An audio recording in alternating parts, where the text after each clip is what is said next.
Assalamualaikum Pak Budi. Waalaikumsalam. Begini Pak, mohon maaf mengganggu ini Pak ya. Ini terkait dengan salah satu tugas saya selaku CGP untuk menanyakan kepada Bapak bagaimana salah satu strategi Bapak mengambil sebuah keputusan dalam satu kasus. Yang pertama misalnya Pak Budi, pernahkah Bapak itu mengalami kasus atau menangani kasus terutama di dalam sekolah ini? Insya Allah Pernah Pak ya? Misalnya kasus apa? Kalau bisa, apakah Bapak pernah mengalami kasus dilema etika? Dilema etika itu begini Pak, ada benar, sama-sama benar melawan benar. Misalnya menghadapi suatu kasus, oh ini kalau saya mengambil keputusan ini, faktanya yang ini memang benar. Kemudian fakta yang kedua, ini memang benar juga. Jadi kasus dilema etika itu kasus yang benar dengan benar. iya, contohnya Pernah sampai mengalami itu Pak ya? Iya. Sampai pimpinan lah yang jadi larangan dalam satu. misalkan anggap ada keputusan penempatan guru-guru di kelas masing-masing. Oh berarti penempatan guru Pak ya? Iya, Penempatan guru. Oke. itu berdasarkan keputusan yang diambil. Seharusnya guru itu di rolling setiap berapa tahun sekali. Berarti berdasarkan keputusan gitu Pak ya? Iya, Keputusan di rollingnya itu setiap berapa tahun sekali Pak? setiap 4 tahun sekali. Iya. Tapi kenyataannya untuk di rolling itu tidak efektif karena disesuaikan dengan kebutuhan siswa dan kemampuan. Terus Pak, seperti itu. Iya. Terus jalan keluarnya yaitu terpaksa mengabaikan keputusan itu dan memilih dari seorang guru yang mampu menghadapi setiap kelas. Artinya begini ya Pak ya, di dalam keputusan atau di dalam peraturannya itu guru itu fakta yang pertama, guru itu di rolling setiap 4 tahun sekali. Cuma kenyataannya terkadang ada memang harus disesuaikan dengan kemampuan dari masing-masing guru untuk ditempatkan begitu. Iya, Jadi ada betul. dua fakta. Jadi kemudian Bapak itu mengambil jalan bagaimana? Langkah selanjutnya yaitu saya mengambil keputusan yang manfaatnya lebih banyak. Oh berarti dilihat Ya, bapaknya Pak. ya, manfaatnya lebih banyak daripada mudaratnya. Contoh, kelas 6 harus memilih seorang guru yang betul-betul kompeten dalam Jadi memang membimbing kelas 6. kasus yang Bapak itu memang termasuk kasus dilema etika. Iya. Pak ya, dilema etika di mana memang di satu pertama itu peraturannya memang guru itu di rolling setiap 4 tahun sekali. Kemudian yang kedua faktanya memang butuh kelas tinggi, membutuhkan guru yang betul-betul kompeten. Iya. Baik, terima kasih Pak ya. Itu kasusnya berarti memang masuk dilema etika. Kemudian selama ini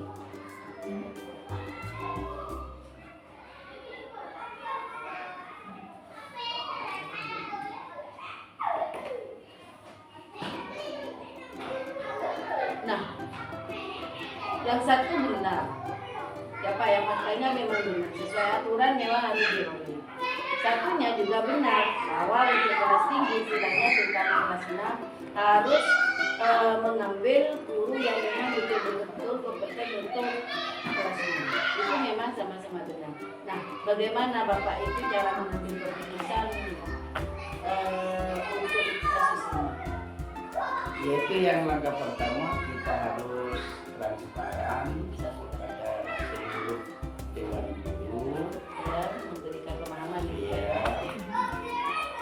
Yang kedua kesadaran. Diberikan pemahaman. Iya, terus kesadaran bahwa kepentingan ini bukan untuk kepentingan pribadi. Iya, tapi pertama kepentingan kebersamaan demi tercapainya tujuan sekolah.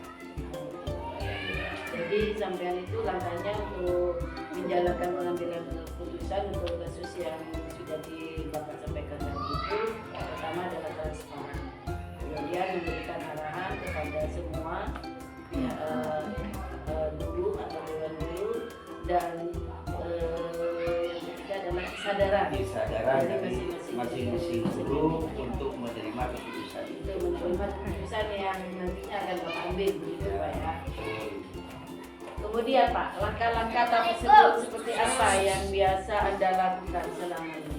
Ketika Bapak mengambil sebuah keputusan bahwa Bapak akan memutuskan ini, langkah-langkahnya itu apa Pak?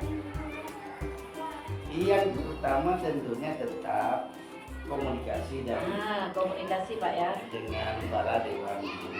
Komunikasi.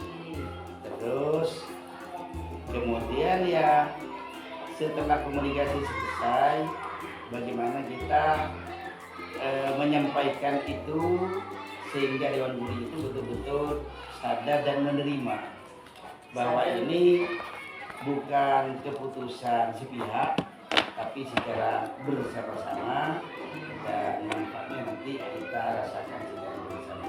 Berarti yang pertama itu Bapak itu mengadakan komunikasi lah istilahnya Iya. kepada semua dewan guru, kemudian diputuskan secara bersama-sama bahwa keputusan yang Bapak ambil itu tidak merupakan keputusan sepihak atau pribadi, melainkan keputusan bersama berdasarkan kesepakatan dari semua dewan guru yang ada. Artinya itu diadakan apa enggak? Tentunya harus diadakan ada pertemuan atau ada musyawarah lebih. Ya. Selanjutnya Pak ya, hal-hal apa saja yang selama ini Bapak anggap efektif dalam pengambilan keputusan pada kasus yang disampaikan Bapak tadi yang merupakan kasus dilema ini?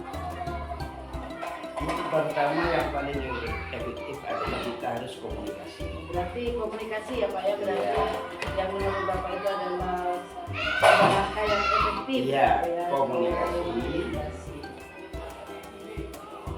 Kedua, itu harus transparan. Transparannya seperti Kita menyampaikan itu bukan hanya satu orang atau dua orang, tapi harus kita sampaikan secara bersama-sama dengan tujuan yang sama, demi kemajuan sekolah ini kita. dengan sekolah Pak ya.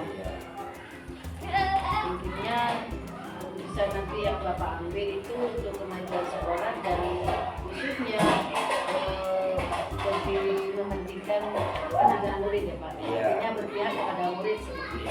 Ya. Baik Pak, kemudian hal apa saja yang selama ini merupakan tantangan bagi Bapak dalam mengambil sebuah keputusan, khususnya yang pada kasus yang seperti Bapak sampaikan tadi, yaitu tentang perundingan guru. Tentang Perundingan guru. tentang yang rolling, kasus, iya. Ya, yang kasus itu. Ya, yang pertama tentunya guru masih belum menerima. Ada yang tidak menerima ya. Tidak menerima dengan keputusan itu. Karena apa? Semuanya guru Pak tidak menerima, apa ada hanya beberapa sebagian apa? Tentunya ada beberapa Sebagian Iya. guru tidak menerima gitu ya. Karena mungkin merasa berat, karena atau yang lain karena tidak sesuai dengan kemampuannya gitu. Itu mungkin yang menjadi berat. Ini tantangan juga, dengan jalan apa untuk tidak menerima itu ataupun keputusan bisa diterima. Di situ salah satunya adalah pendekatan dengan komunikasi.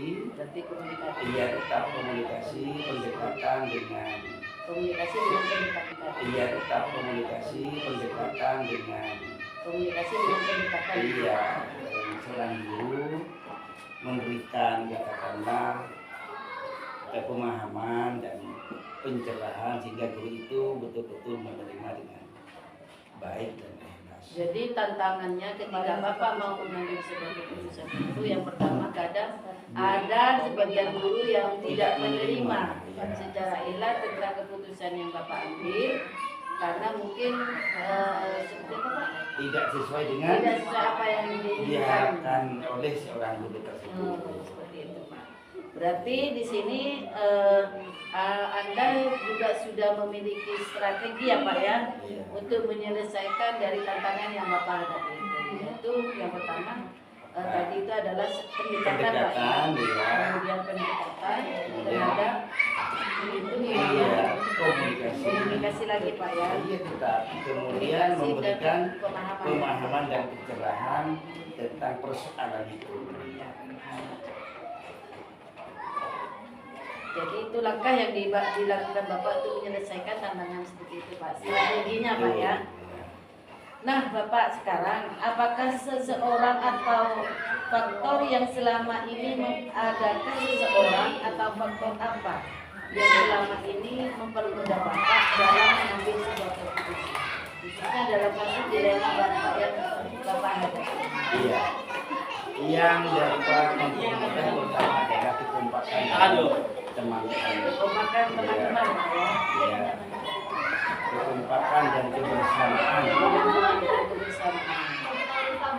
Sehingga keputusan itu sangat mudah kita putuskan atas dasar kebersamaan itu. Berarti kekompakan dan kebersamaan Iya. ya. Itu yang Kekompakan itu dan kebersamaan itu dapat tercipta melalui dengan Bapak melakukan apa? Ada komunikasi. Iya, tetap dengan komunikasi dan pendekatan itu komunikasi dengan pendekatan. Iya, iya. Berarti dengan cara pendekatan dan tetap komunikasi. Iya.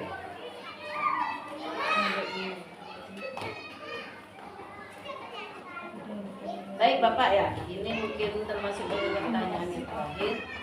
Dari semua hal yang telah disampaikan, adakah pembelajaran yang Bapak dapat pelajari, yang dapat Bapak ambil ketika menghadapi suatu kasus dan Bapak mengambil sebuah keputusan?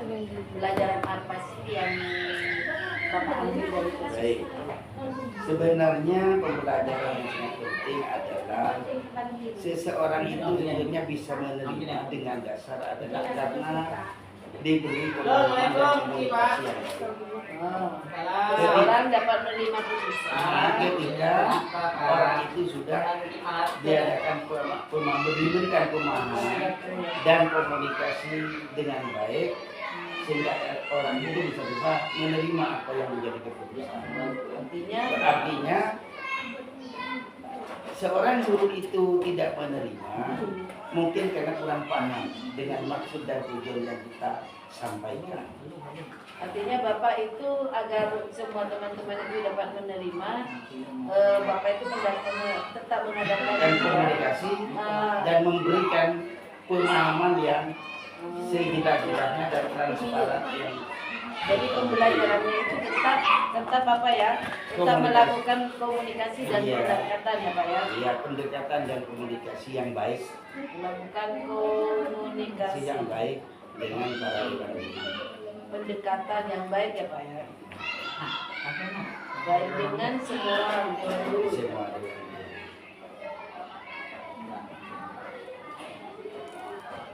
Baik Bapak, ini sudah jelas ini Pak ya, apa yang disampaikan oleh Bapak tadi tentang pengambilan keputusan, terutama pada kasus dilema etika yang Bapak sampaikan tadi.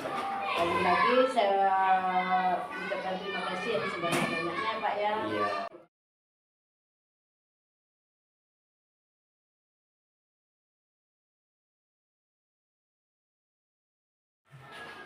Assalamualaikum. Waalaikumsalam. Gimana nih kabarnya? Alhamdulillah. Baik ya Bu. Mohon izin Ibu. Hari ini saya mengambil tugas Ibu karena di sini saya ada tugas yang merupakan salah satu tugas dari modul 3.1 satu, yaitu di datang atau dicari calon guru. Mohon izin ya Bu ya. Nah, pernahkah Ibu itu, Ibu sebagai pimpinan di sekolah tentunya mengalami beberapa kasus atau permasalahan di mana Ibu itu harus mengambil sebuah keputusan. Pernahkah Ibu itu mengalami sebuah kasus itu? Ada lah pastinya Ibu ya. Ada. Biasanya antara murid dengan murid, kalau guru dengan guru, selanjutnya belum. Dan mudah-mudahan tidak ada. Amin Ibu ya. Kasus apa Bu seperti yang Ibu Bertengkar ya, anak sama murid bertengkar, kemudian orang tuanya datang ke sekolah. Ya, waktu itu mungkin 3 tahun yang lalu, awal saya ada di sini, itu orang tuanya pas langsung ke kelas tanpa izin ke saya. Jadi itu saya datangi ke rumahnya, kemudian saya memberitahu bahwa kalau masalah murid selama masih ada di sekolah adalah tanggung jawab sebagai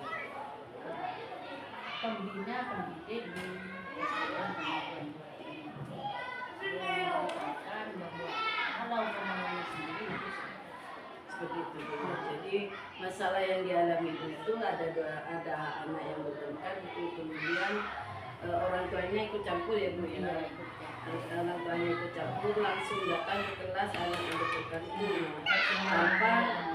tanpa ada pemberitahuan terlebih dahulu dengan pimpinan atau dengan guru-guru yang lain yang ada di sekolah ini.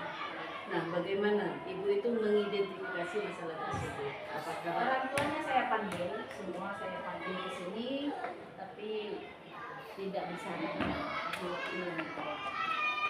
Kemudian diberi pemahaman, juga yang satunya karena merasakan sebelum hukum saya beri pemahaman. Selama saya masih bisa menangani jadi alhamdulillah mereka semua sadar, saling memaafkan dan bisa terselesaikan dengan baik. artinya kasus Ibu itu sementara itu tidak sampai dalam proses hukum ya? Tidak Ya? sampai Jadi selesai di sini. kasus yang Ibu atau permasalahan yang Ibu hadapi itu adalah permasalahan, termasuk permasalahan dilema etika ya, tidak sampai ke jalur Ya, caranya gini, saya datangkan semua ke sini, cuma pada waktu yang berbeda. Tidak bisa. Masing-masing orang tua itu dipanggil Ya, secara kemudian tidak bersamaan. Keputusan Ibu itu mengambil keputusan itu ya Bu ya, berarti memanggil kedua orang tua itu dengan waktu yang tidak bersamaan dan diberikan pemahaman begitu Bu ya. Akhirnya alhamdulillah kedua orang tua itu memahami dan tidak sampai menyadari, tidak sampai melaporkan begitu Bu. Baik Ibu, selama ini bagaimana Ibu itu menjalankan pengambilan keputusan di sekolah Anda, terutama untuk kasus yang mana ada 2 kepentingan yang sama-sama benar. Misalnya ada sebuah kasus, Ibu itu harus mengambil sebuah keputusan di mana kasus itu sama-sama benar. Apa ada 2 sisi itu sama-sama benar. Jadi saya kumpulkan dulu semuanya. Dikumpulkan ya Bu ya. Dikumpulkan dulu semuanya dan ditanyakan permasalahan yang timbul itu apa. Ditanyakan. Kemudian penyebabnya apa. Kemudian penyebab ya Bu ya. Ya, penyebab permasalahan itu timbul apa. Kemudian saya mengambil skala prioritas untuk mengambil yang terpenting itu yang mana yang lebih urgen dari yang keduanya sama-sama benar misalnya, yang mana yang yang paling artinya benar, tapi kan pasti ada yang paling benar. Oh, begitu Bu ya. Artinya Ibu itu dalam mengambil sebuah keputusan itu dari 2 masalah yang sama-sama benar begitu Bu ya. Jadi itu Ibu melakukan langkah seperti itu, mengumpulkan fakta-fakta begitu Bu ya, kemudian menanyakan permasalahan yang ada, penyebab permasalahan, dan yang terakhir Ibu itu menggunakan skala prioritas. Iya. Di mana yang paling benar di antara yang benar ini. Begitu Bu ya. Baik Bu ya. Kemudian langkah-langkah atau prosedur seperti apa yang biasa Anda lakukan selama ini? Misalnya dalam menghadapi suatu kasus, langkah-langkahnya yang Ibu ambil itu seperti apa? Ya, untuk mengambil keputusan dari sebuah kasus. Iya. Kasusnya itu apa dulu, sama hampir sama dengan pertanyaan. Kalau kasus yang seperti Ibu ceritakan barusan itu, bagaimana langkah-langkahnya atau prosedur yang yang Ibu lakukan? Kita lihat dulu kasusnya apa. Kalau yang kasus Ibu ceritakan barusan seperti apa? Tentang murid itu ya, Iya. tentang murid. Iya, saya panggil dulu semua pihak itu. Dipanggil dulu. Ya, dipanggil dulu semua pihak, tapi dalam waktu yang tidak bersamaan. Iya. Karena kalau dipanggil pada saat yang bersamaan, takut terjadi hal yang tidak diinginkan. Tidak bersamaan dan Kemudian nanti dipertemukan. keduanya itu keduanya. Baik Ibu ya, hal-hal apa saja yang selama ini Ibu anggap efektif dalam pengambilan sebuah keputusan ketika Ibu menghadapi sebuah kasus dilema etika? Nah, itu mendatangkan semua pihak dari orang tua, Kemudian di musyawarah. iya, masyarakat ditanyakan dulu penyebabnya apa, juga kepada anaknya. Itu yang paling Anak efektif ya, Bu, ya, dimusyawarahkan. Anak dulu ditanyakan bagaimana tidak kronologis kejadiannya, termasuk guru kelasnya. Dan guru kelasnya begitu Iya, ya. guru kelasnya. Kenapa kayak ini adalah tanggung jawab yang pertama adalah di guru kelasnya dalam kejadiannya di dalam kelas. Secara keseluruhan itu tanggung jawab saya. Seperti itu ya Bu. Jadi penanganannya itu yang paling efektif, yang menurut Ibu paling efektif adalah dimusyawarahkan. Ya seperti tadi itu didatangkan semuanya. Nah, yang ada hubungannya dengan Masalah ini permasalahan ya. yang dihadapi. Kemudian anak ditanyakan bagaimana kronologinya dan juga wali kelasnya. Karena ini merupakan kasus seperti tanya sampean yang menjadi tanggung jawab pertama itu adalah guru kelasnya.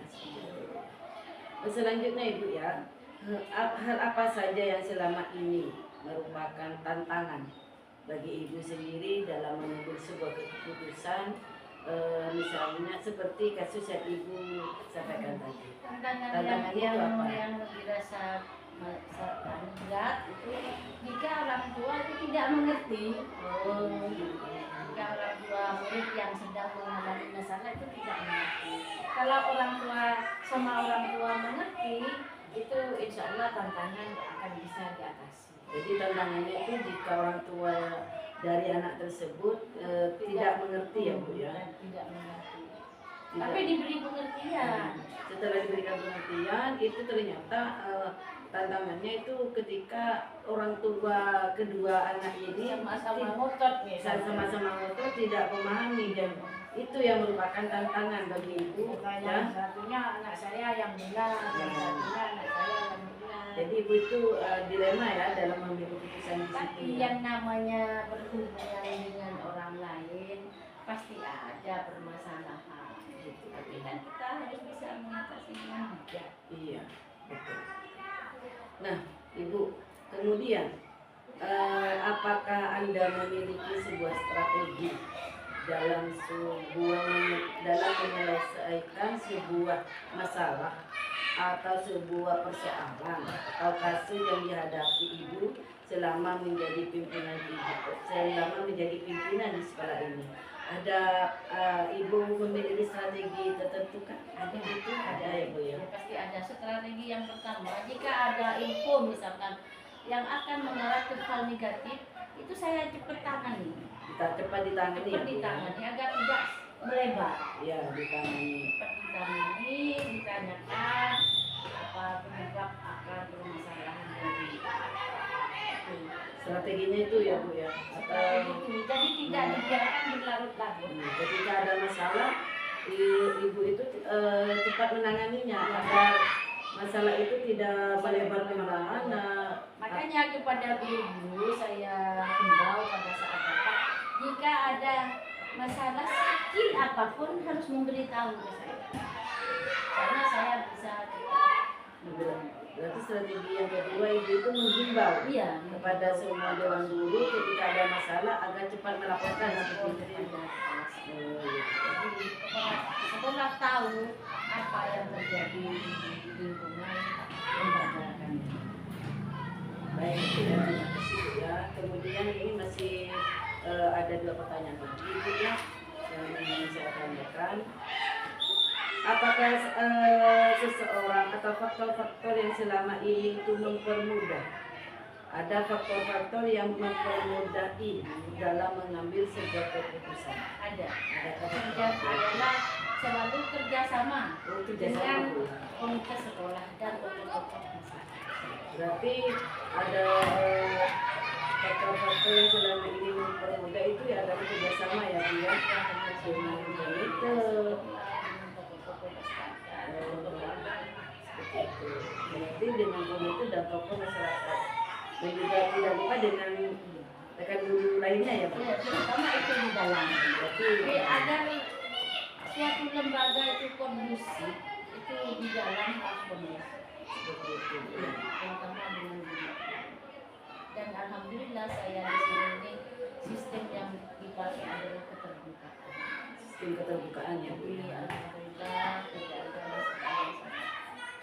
Dan mudah-mudahan sampai berakhir tugas saya tetap tidak ada permasalahan, terutama di dalam. Amin amin Bu ya. Semoga apa ya memang tidak terjadi masalah ya Bu ya. Dan itu semua yang diinginkan oleh kita, terutama ibu sebagai pimpinan di suatu lembaga ini.